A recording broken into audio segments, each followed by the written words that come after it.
Welcome to Vantage. Our lead story tonight is from Eastern Europe. Not Ukraine though, it's from Poland. The country has moved 10,000 soldiers to its border with Belarus. The government is preparing for the worst.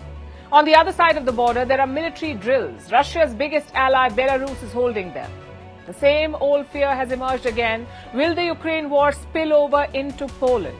Or is Warsaw reading too much into this? We will tell you. Also on the show, the Quad countries have kicked off the Malabar Exercise, this time in Australia. How will China react to this show of unity? In West Africa, war is looming. ECOWAS countries have activated their standby forces. Could they launch an attack on Niger? We'll tell you why this decision is important. And space tourism is taking off. Virgin Galactic launched its second commercial flight yesterday. How are millionaire space tourists affecting the rest of us on Earth? We'll discuss all this and more. The headlines first. Zelensky fires heads of military enlistment in all Ukrainian regions. Citing corruption allegation, he says the charges could amount to treason. Kiev has been clamping down on graft as part of reforms asked for by the West. At least 20 Syrian soldiers killed in a deadly attack. Gunmen ambush a bus carrying the soldiers in the country's east.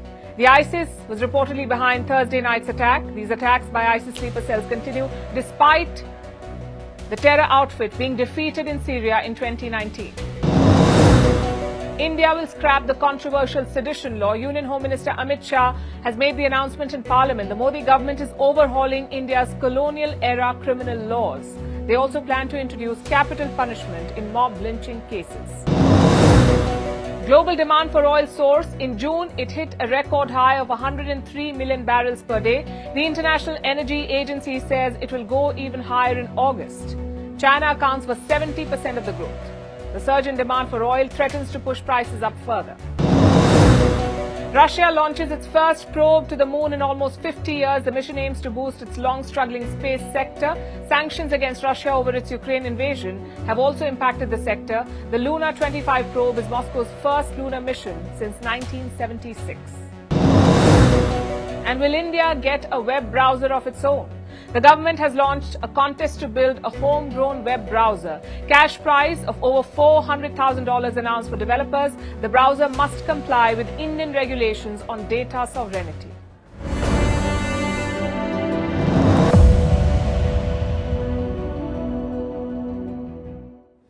Poland is preparing for the worst. They have deployed 10,000 soldiers to the border. This one with Belarus. There has been talk of the Ukraine war spilling over, of other countries being dragged in. Looks like Poland is not taking any chances. 10,000 soldiers is a lot. It is not a half measure. It is a strong signal of intent. But what are these deployments aimed at? 4,000 soldiers will support the border guard, basically man the fences. The remaining 6,000 will be held in reserve. They will be called into action if necessary. Poland says the idea is to scare away the aggressor. Listen in. We have to be ready for any scenario on the Poland-Belarus border.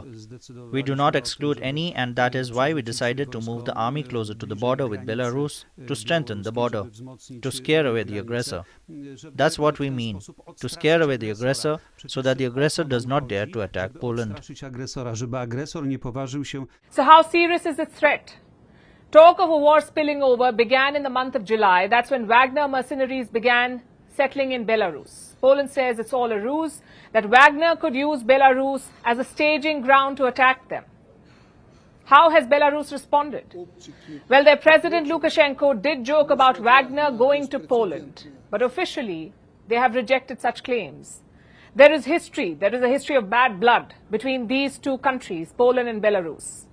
And the border is a key part of it. It is around 400 kilometers long. Poland says Belarus is weaponizing this border. How is that? By waging a hybrid war. Warsaw has accused Belarus of pushing illegal migrants into their country. Around 19,000 people tried to cross the border this year. 16,000 people tried the same last year. In July, Poland's prime minister floated a theory.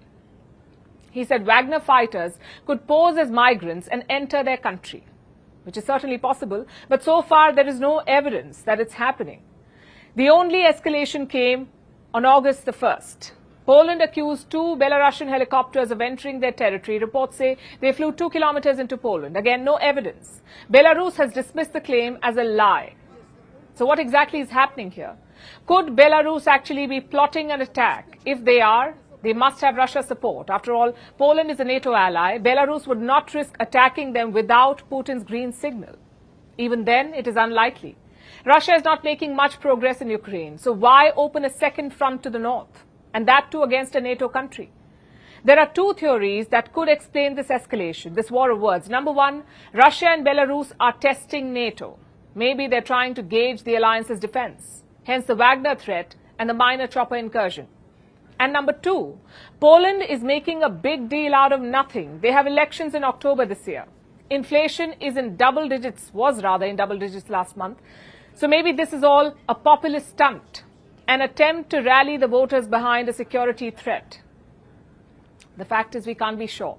And Poland is not the only country talking about hybrid warfare. Latvia is doing the same.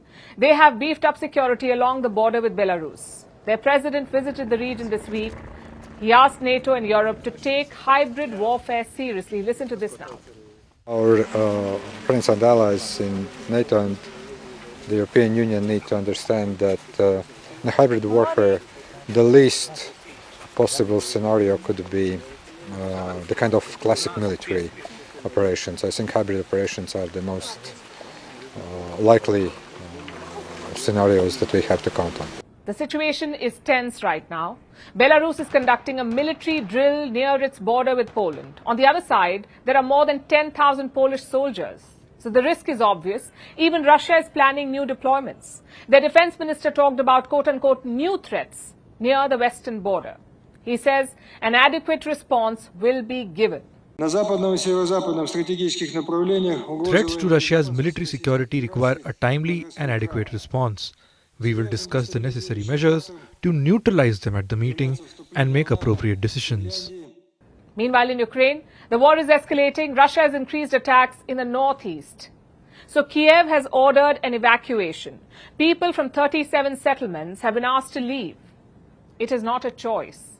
It is a mandatory evacuation. Another flashpoint is Zaporizhia. Take a look at these pictures from there. Dozens of buildings have been razed to the ground. Those standing are deserted. It's like a ghost town of destroyed buildings. But Kiev is not giving up. They could soon have a new weapons package. Joe Biden has asked the U.S. Congress for more money. How much more money? Around $24 billion. The U.S. has already given aid worth $113 billion since the war began. $113 billion already given. It could soon be $137 billion. So that's where things stand. Fears of a spillover, large-scale evacuations, and more multi-billion-dollar weapons packages. It's like nothing has changed since February 2022. So Europe is keeping its guard up. Asia, too, is strengthening its defenses against a common foe, and that is China. Navies of Quad nations started a drill today. It's called the Malabar Exercise. In the past, India has hosted this exercise. They used to happen in the Indian Ocean. But this year, there is a different host, and that host is Australia. The drills are happening off the coast of Sydney. All 4 Quad members are represented here. Australia, India, Japan, and the United States of America. All 4 of them are present. For the next 10 days, they'll engage in high-end warfare training. Submarines and aircrafts are involved. What is the purpose of these drills? The hosts say they'll improve interoperability.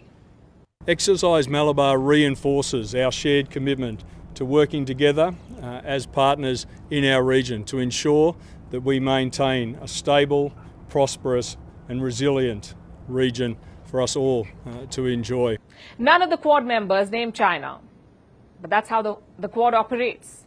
The official line is that the alliance is not against anyone and that the engagements are driven by mutual interests. But Beijing doesn't see it that way. They routinely criticize the Quad, even call it the Asian NATO. Don't expect a different reaction to this drill.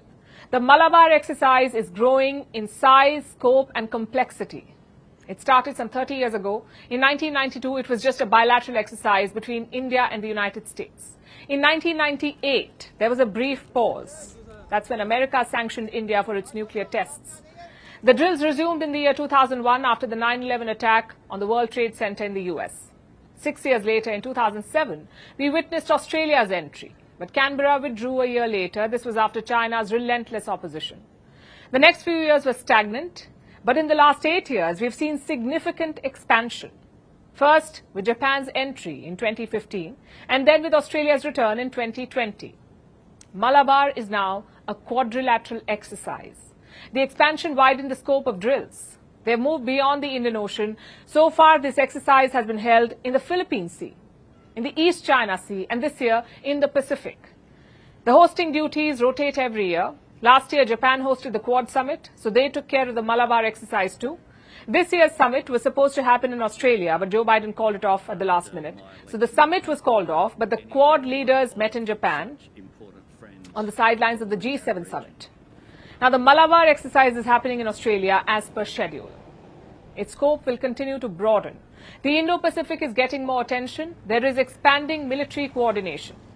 The Quad might still avoid calling out China directly, but it's no longer hesitant in holding drills where the PLA wants a foothold. The Malabar exercise will help in boosting regional security. The drills in Australia follow the events of March. That's when the leaders of AUKUS met. AUKUS, as you know, stands for Australia, the UK, the US. It's a defense partnership. They came together for a submarine deal. The US and the UK will provide Australia with nuclear subs. But just like the Malabar exercise, the AUKUS too is expanding in its scope. Earlier this year, they announced a new initiative, a new trilateral submarine posture. The US and the UK will send their submarines to Australia, and these will be rotational deployments. They'll start from 2027. Where will they be stationed? On Australia's west coast, which faces the Indian Ocean. Diplomatic efforts are also gaining ground. American diplomats are returning to the Maldives, for instance. The US has decided to reopen its embassy there. It was closed in 2008. Earlier, the American mission in Colombo managed the workload. Now there will be a separate mission with a dedicated ambassador.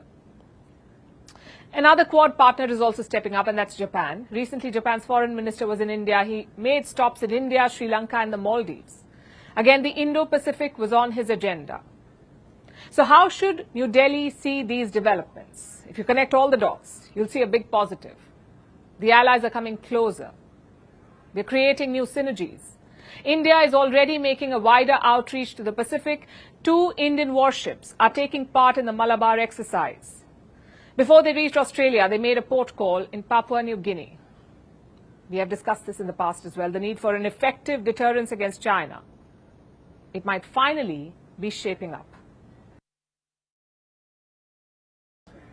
So countries are racing to contain China, and a new one has joined that list.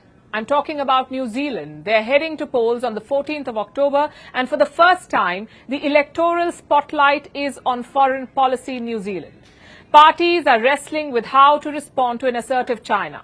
And now, an intelligence report has accused Beijing of foreign interference. New Zealand has long depended on its geographical isolation. It was seen as a security guarantee, but that's no longer the case. Auckland knows it needs to counter China. And now it's looking at new ways to do that. Our next report tells you more. The world is a grand geopolitical chessboard where world powers jostle for dominance. But nestled far away in New Zealand, a masterclass in geographical isolation. For long, New Zealand thought its remoteness was enough. It was enough to protect it from anything. But that doesn't seem to be the case anymore. As tensions rise in the Pacific, especially with the belligerent China, New Zealand can no longer depend on its remoteness. An intelligence report says just that. It has accused China of foreign interference. It says, and I quote, "There were foreign intelligence agencies who persistently and opportunistically conducted espionage operations against New Zealand." The report calls for greater awareness. With the general election on October 14th, there is no clear path on how the country should respond. External issues are uncommon in New Zealand politics. But this time, the spotlight is on foreign and defense policy. Surveys show public concern around security. 40% of respondents saw China's rise as one of the greatest threats to New Zealand's safety. So, parties are grappling with how to deal with China. New Zealand has long been friendly with Beijing. Last month, the New Zealand Prime Minister was in China. The week-long visit was aimed at boosting exports. New Zealand's dairy and meat export economy is very reliant on Beijing. While the West may rally against China, New Zealand has historically taken a conciliatory approach. Last year, it even upgraded its free trade pact with Beijing. But China's muscular presence in the Pacific has raised a few eyebrows in New Zealand. So has its decision to sign a security pact with the Solomon Islands. This is a move that drew sharp rebuke from New Zealand. So now, Wellington must decide how to approach defense spending, its relationship with the United States and China, and the AUKUS partnership. Currently, New Zealand's defense budget is about 1% of GDP. The governing Labour Party says spending must increase, but it hasn't said by how much. Its involvement in a second tier of the AUKUS is also unclear. The AUKUS partnership involves the UK, the US and Australia. They're collaborating on nuclear-powered submarines. New Zealand's Defence Review says it presented an opportunity, but it does not want to compromise its anti-nuclear position. New Zealand goes to polls on October 14th. Chances are that the Labour will lose and the opposition National Party will win. So what's their China policy? The National Party has highlighted the importance of ties with China, no matter how contentious they may be.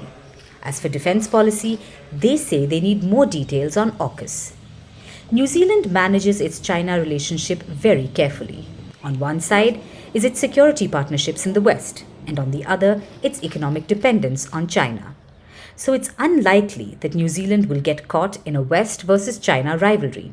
But its balancing act is getting harder to maintain. So China is losing friends. It is also losing money. Deng Xiaoping had once said, "To get rich is glorious." China enjoyed its riches for a few decades, but now it is seeing the other side. China's economy is getting weaker. Even Joe Biden is not pulling his punches. He says China is a ticking time bomb. When bad folks have problems, they do bad things. That's what the US president said yesterday during a fundraiser. For a change, Biden is right. China does face serious problems, and they're compounding every day. Today we saw more signs of trouble. One of China's biggest property developers is in trouble. This company is called Country Garden. It has reported a massive loss. How much? $7.6 billion. This is for the first 6 months of 2023. The year is not over yet, so this number could get bigger when the year ends. How big is Country Garden? It is a major player in real estate, but not as big as Evergrande. Nonetheless, its debt pile is scary. Country Garden, as Biden put it, is a ticking time bomb. It owes some $199 billion. This was by the end of 2022. So far, the company was making its payments on time, but this week, the creditors started to complain. Some payments were due this week. Last we checked, they haven't been made yet. The clock is ticking. Country Garden has a 30-day grace period. It started on Monday. If the payments are not made in a month, there would be a default. Will Country Garden be able to honor its debts? The signs are not looking good. The developer is bleeding money and the debt level is high. A default would be the worst possible outcome. Experts are comparing the situation to Evergrande. It was China's largest developer. Evergrande owes some $300 billion. Its collapse started a crisis in China's property sector. A default at Country Garden could weaken it further. This company has 4 times as many projects as Evergrande. So a default will have ripple effects. China's economy depends on the property sector. It's an important source of growth. It contributes to 30% of the country's GDP. Sales have failed to recover. In July, they dropped by more than 33%. The last thing China needs is another default.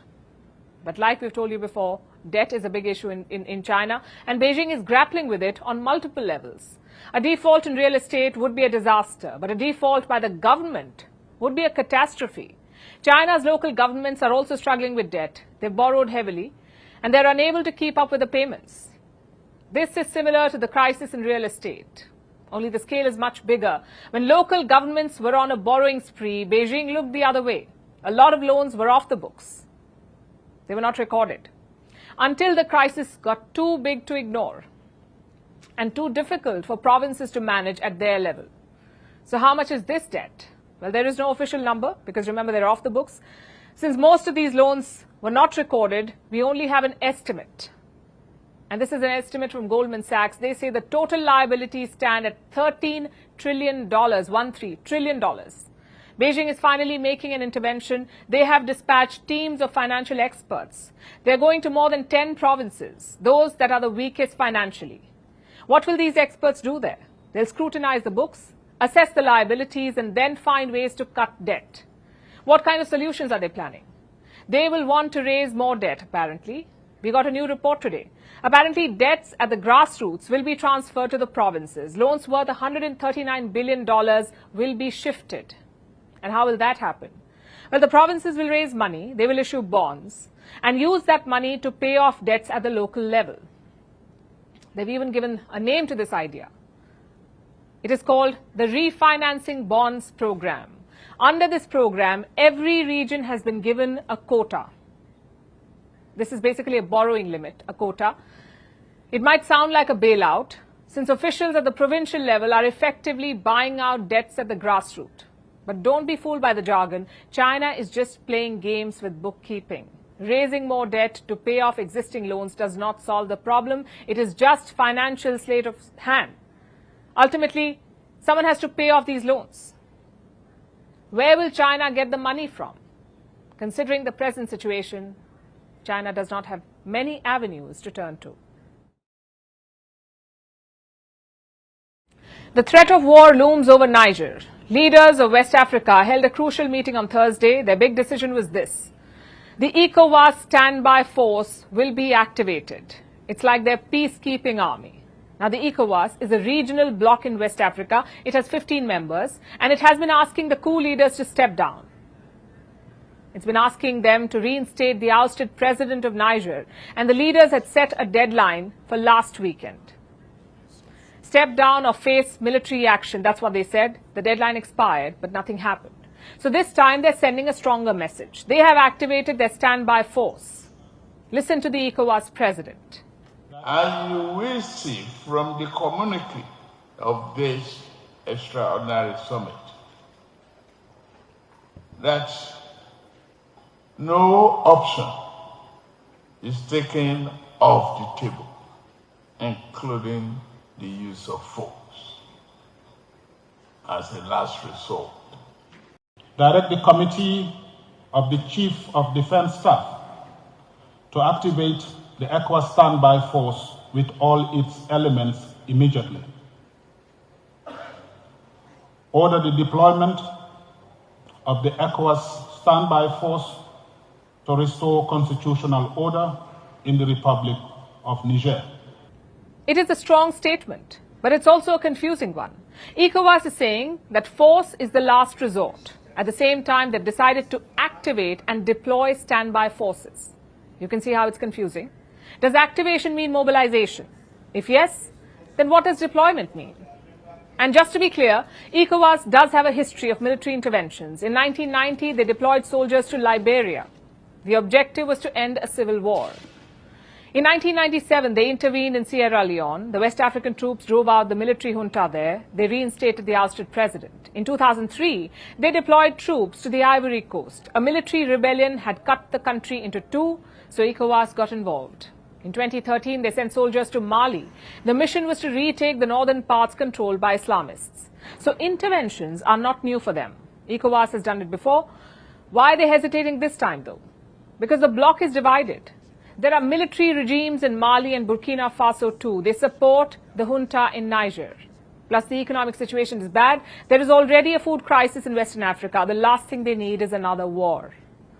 Having said that, such flip-flops will affect the credibility of ECOWAS. First, they set a deadline for military intervention. That expired. Then they talked about prioritizing diplomacy. Again, failure. And now they have activated the standby force. Frankly, it looks like ECOWAS is running out of options. Where does that leave Niger? The coup leaders have refused to back down. They took power saying they can handle terrorism better. But now the argument has changed. The junta keeps accusing France of destabilizing the country. It's a popular narrative in Niger. It was a French colony in the last century, so blaming France is a popular strategy. But the question is, will it work? Recent examples will embolden the military. There was a military coup in Mali in 2021. The junta is still in power there. Last year, there was a coup in Burkina Faso. Again, the junta could not be removed. So diplomatic pressure has not worked in the past, and the military option appears too costly. The Niger junta is counting on that. They're using the same template as Mali and Burkina Faso. Hold your ground, blame France, and weather the storm. Meanwhile, the ousted president is in fact in more trouble. His name is Mohamed Bazoum. He's been under house arrest since the coup. Reports say the junta has cut food and water supplies to him. The US has voiced concerns about his health. We have deep concern for him, for his family, for his security and well-being. We've also made clear to the military leaders that we will hold them responsible for his safety and well-being. Mohamed Bazoum was a Western ally. His ouster is a big setback to the United States and its partners. They needed Niger for stability in West Africa, for anti-terror operations, for development projects, and of course for resources.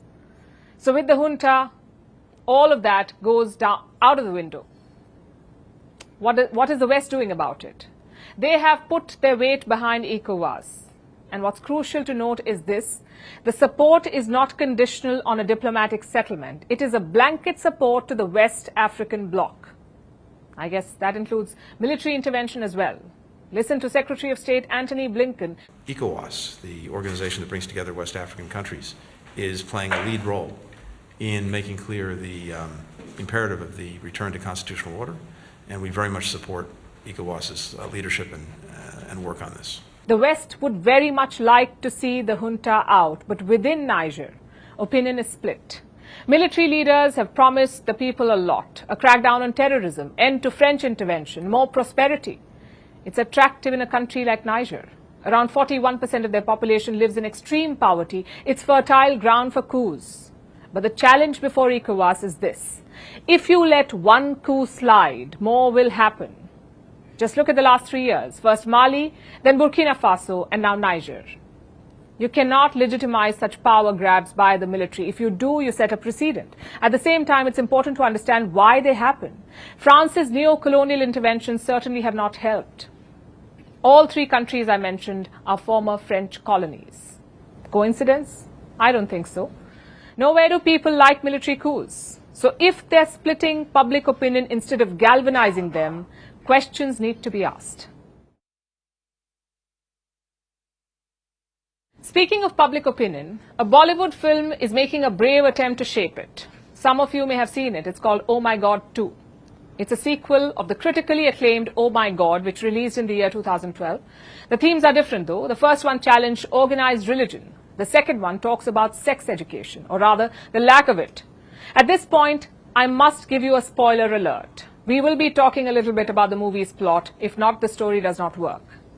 So this is what happens. A boy is kicked out of school. Why? Because he's caught masturbating.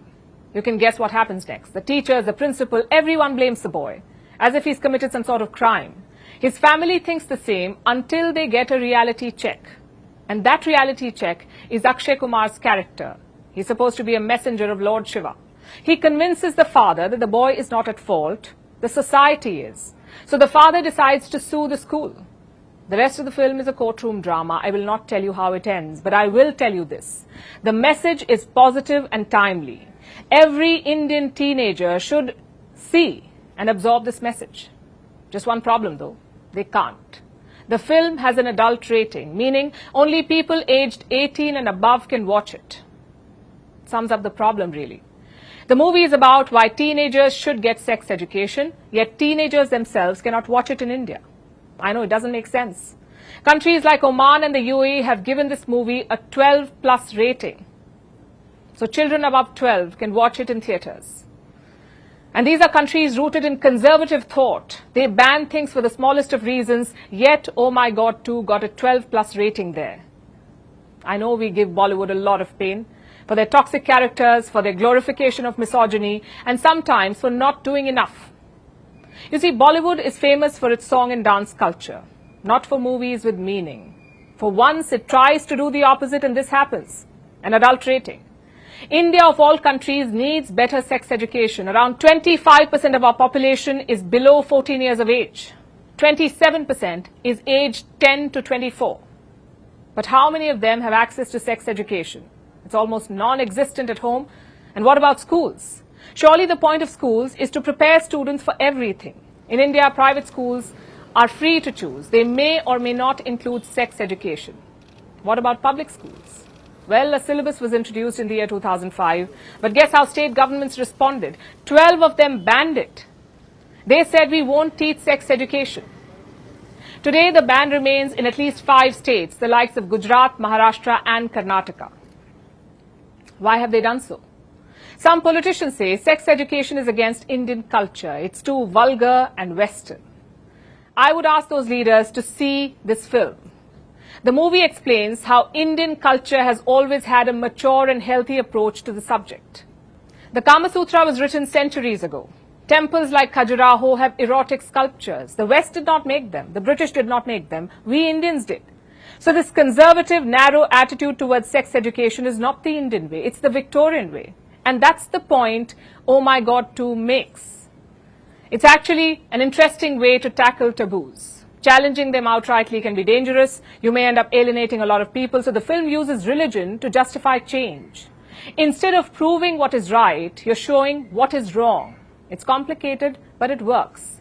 It tells us why we need to have a nationwide conversation about sex education. In 2007, around 85% of young Indians had no access to it, 85%.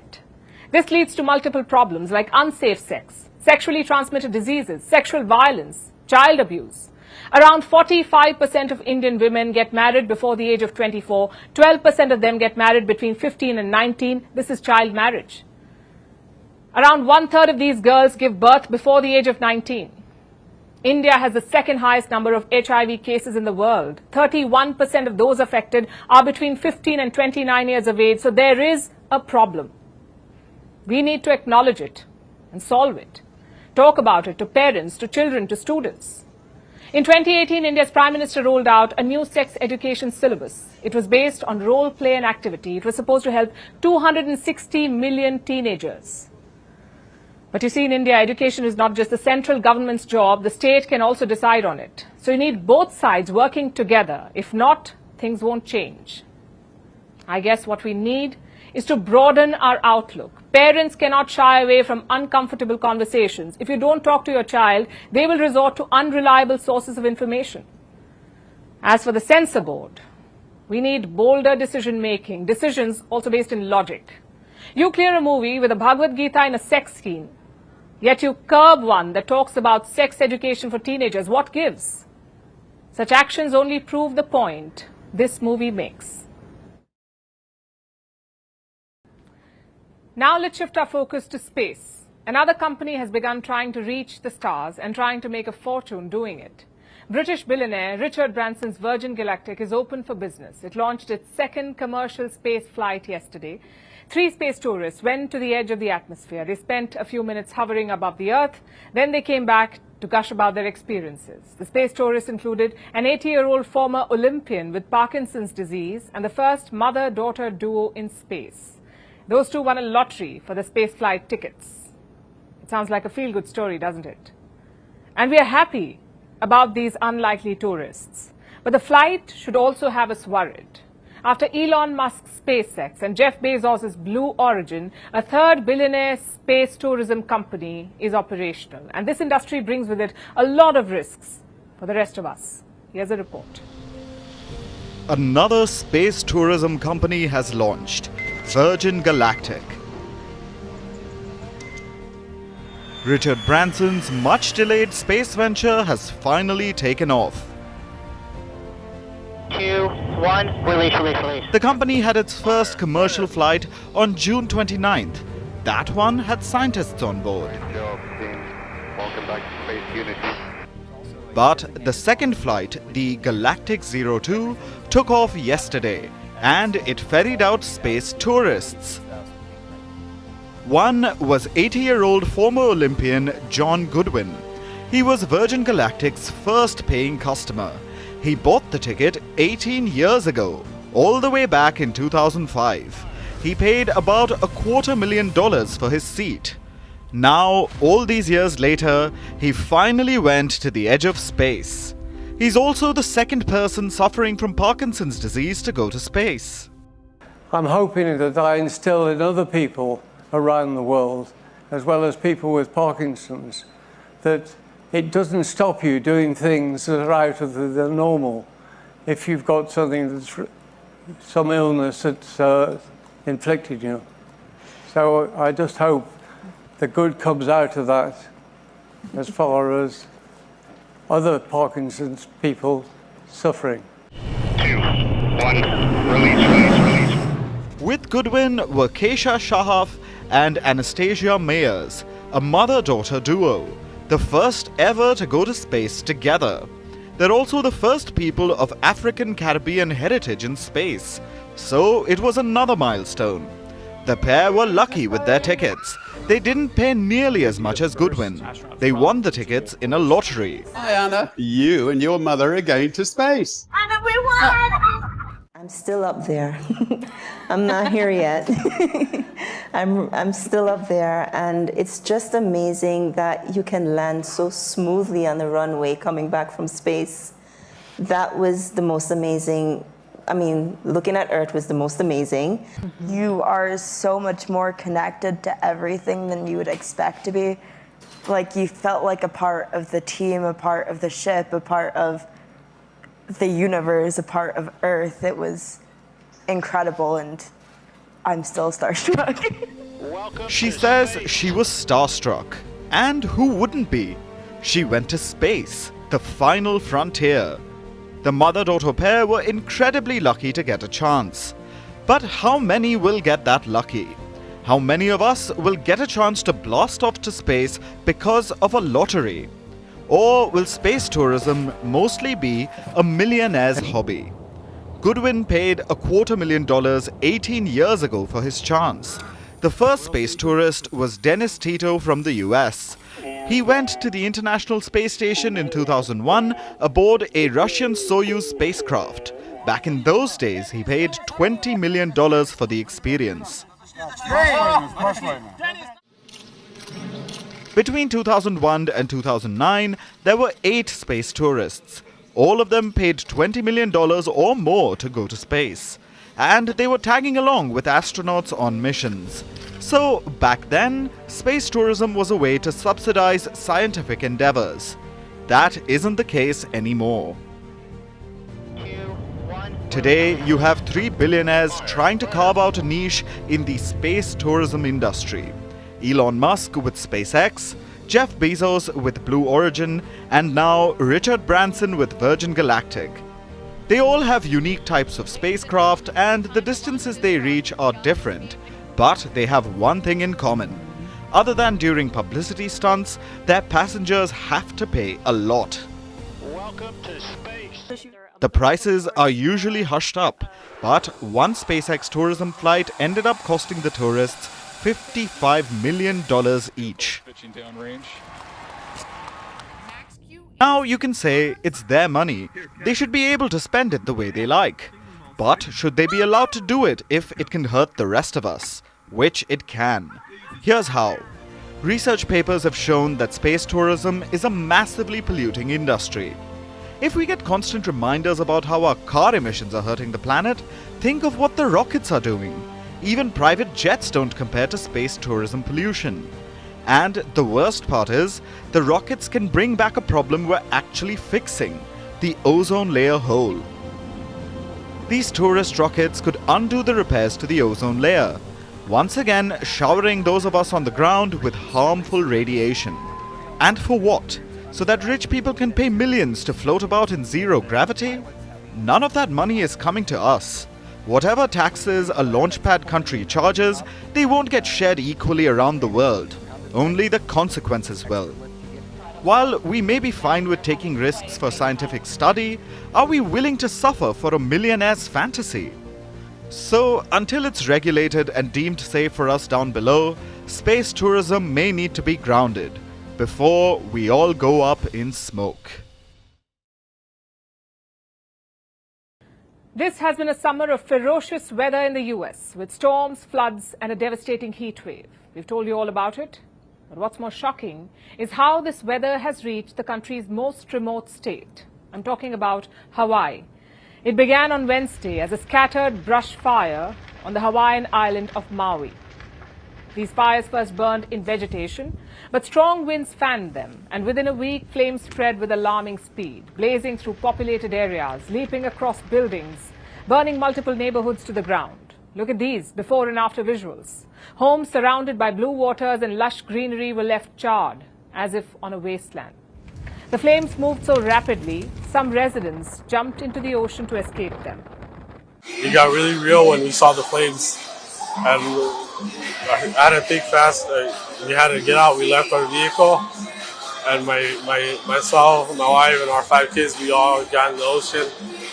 We found a floating board that we hung onto, and we were out there floating, and it was just so surreal, and everything was burning around, explosions, cars blowing up, like embers was flying, we couldn't breathe. Those who could escape the flames survived, but many were not so lucky. At least 55 people have died so far. The death toll is expected to rise because many people are still missing and thousands have been displaced. This is one of the island's most lethal wildfires. In all likelihood, also its largest ever natural disaster. The town of Lahaina suffered the most damage. This is a historic town in Maui. It was once the capital of the Hawaiian Royal Kingdom. Today it is home to 13,000 residents. Also what's described as the largest banyan in the US. But this once idyllic town was also consumed by fire, and its beloved tree was scorched. We just had the worst disaster I've ever seen. All Lahaina is burnt to a crisp. It's like an apocalypse. Well, I actually drove through Lahaina today and it was to the ground, nothing. Like the whole town was gone. People are very connected to nature in Hawaii. And that tree is like kind of emblematic of that. And the fact that it seems like potentially it's burned, I think it represents a bigger sentiment of loss. As residents try to come to terms with the destruction, mass evacuation efforts are underway. US President Joe Biden has approved federal aid for Maui. Anyone who's lost a loved one, whose home has been damaged or destroyed, is going to get help immediately.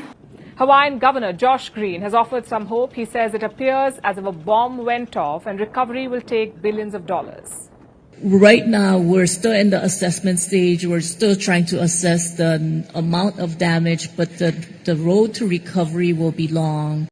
It may take years for Maui to rebuild what's been destroyed. After all, the fires were shocking. And don't get me wrong, they'd be devastating anywhere. But the fact that they happen in Hawaii is especially striking because this is a state known for its lush vegetation and beautiful oceans. It's a far cry from dry lands that are more prone to wildfires. Yet fire threats have been on the rise in the Hawaiian Islands. The area burned annually has quadrupled in recent decades. The rainfall is declining, temperatures are rising, and the islands have become vulnerable to blazes. Experts say this deadly wildfire is only a sign of the things to come. And the explanation is both somber and straightforward. Our planet is heating up, and no place is protected from disasters anymore. Our last story tonight is about the trifecta of stardom. Celebrity endorsement. Think of it as a three-way relationship. It connects celebrities, products, and people, their fans. The internet has drawn all three even closer. Today, rappers are endorsing political candidates. Models are recommending books.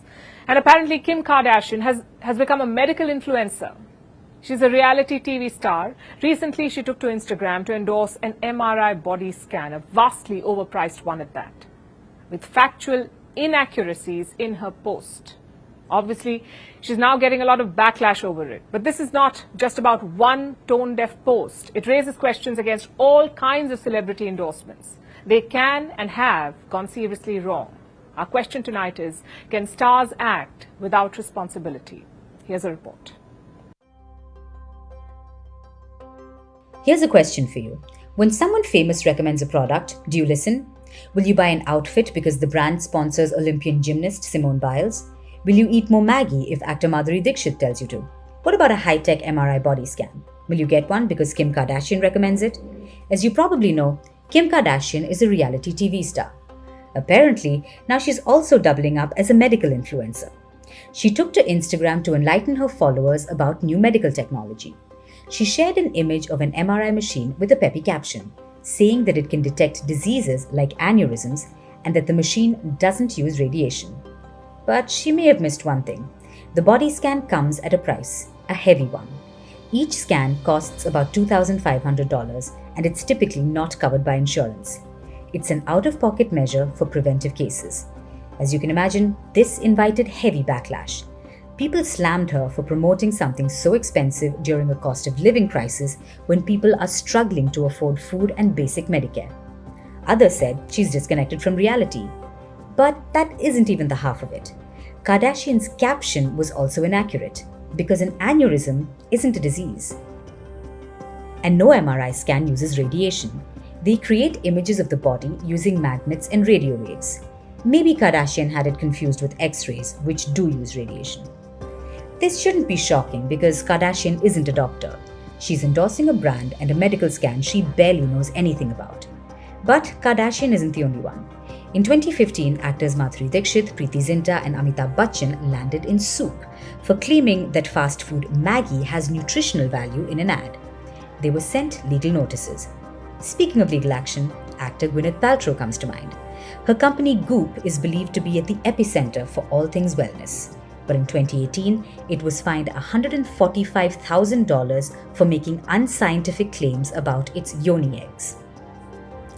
Celebrity endorsements can often be tone deaf, and the Kardashians are no strangers to this. They've been slammed in the past. Once, Kim Kardashian advertised appetite suppressant lollipops. In 2019, Khloe Kardashian promoted meal replacement shakes. Both were criticized for promoting disordered eating. And this isn't new. Back in the 1940s, film stars posed for cigarette companies. It was acceptable. Now times have changed. There's more scrutiny. Kind of like Pepsi's 2017 ad with model Kendall Jenner, where she was accused of trivializing the Black Lives Matter movement. The ad was taken off air. But celebrities still get away with spreading misinformation. Are they really held accountable for what they say?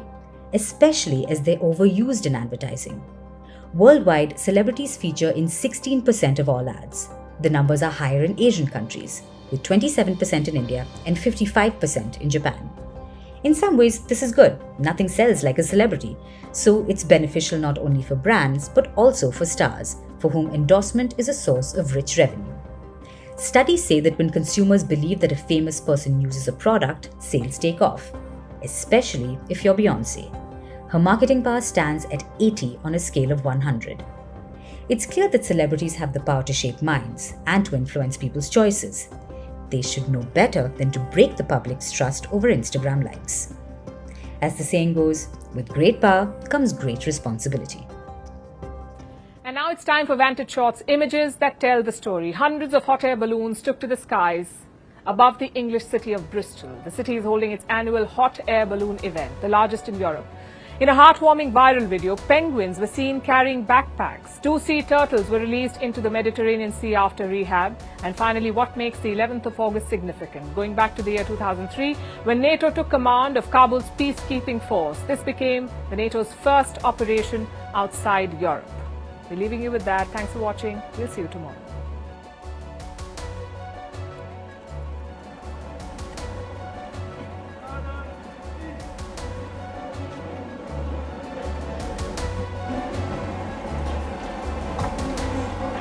Today we have a truly international city.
Lahaina.